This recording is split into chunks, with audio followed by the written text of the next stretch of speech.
Hi, so this week I'm going to be talking about Benjamin Franklin's autobiography and the merit that autobiographies have to learning.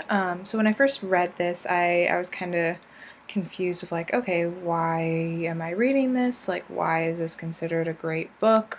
It's just some guy's account of his own life, and granted, it is Benjamin Franklin, and he's like really important to our country. I just um, couldn't quite grasp why it would benefit my learning, but then I started thinking about it and how hearing like personal accounts that people have about their lives actually is something that's really beneficial to learning. There's been countless times where I've heard somebody tell me a story about something that they learned from this experience that they had, and it edifies my own experience and my own learning, and it sheds new light on um, ideas that I've been thinking and mulling over. And I think that's what Franklin is doing in this autobiography. He originally intends it for his son, to kind of just tell him, like, hey, this is how I live my life, this is what I did, and this is what worked for me, and I'm imparting this wisdom to you. A very fatherly thing to do, a very edifying thing for him to give to his son.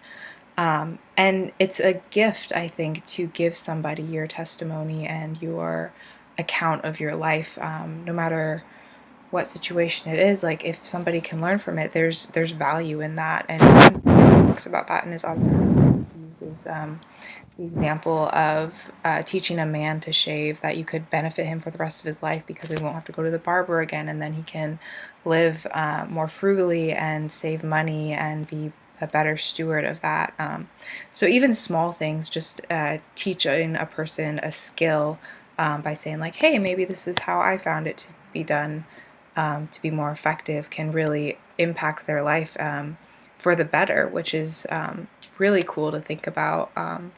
That learning isn't just restricted to a lecture in a classroom, or learning vocabulary terms. And while those are all really important too, this autobiographical way of learning, this account of personal testimonies, kind of makes it more tangible and more relatable, and really integrates learning with life. It makes it so that learning isn't just something that is separate from how you live, but it's a part of how you live, and it affects how you live very much. And I think that's really cool, just because I love to learn, and to just see how it, especially in the life of Ben Franklin, that it really does impact a person's life, like, and how we have a responsibility to take what we learn and to interact with it and to use it and to implement it in our life.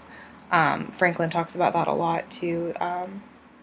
Just like when he gains wisdom and he starts reading and learning how to write well, how he really practices that, and so that's showing interaction with what he's learning. So first he recognized good writing, and now he's practicing that, and that's the interaction there. And so with an autobiography, we can recognize how this person lived a good life and the steps that they took, and then we can interact with that. We can think about, okay, so this is how they lived. They didn't spend money on a lot of things. They were very temperate in managing their money.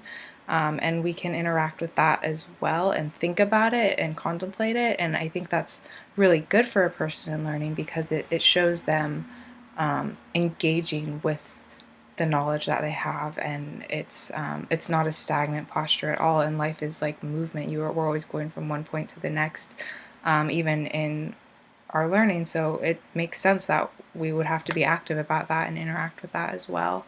And so I think that was really cool learning that about Franklin, just that there's wisdom that you can learn from people and it can be invaluable. But we have a responsibility as the ones receiving that wisdom to respond. And that just makes me really excited whenever I think about that, because it makes me really excited for life. And I think was what Franklin was intending for. So that's all for now. Thanks for watching, and I'll see you next time.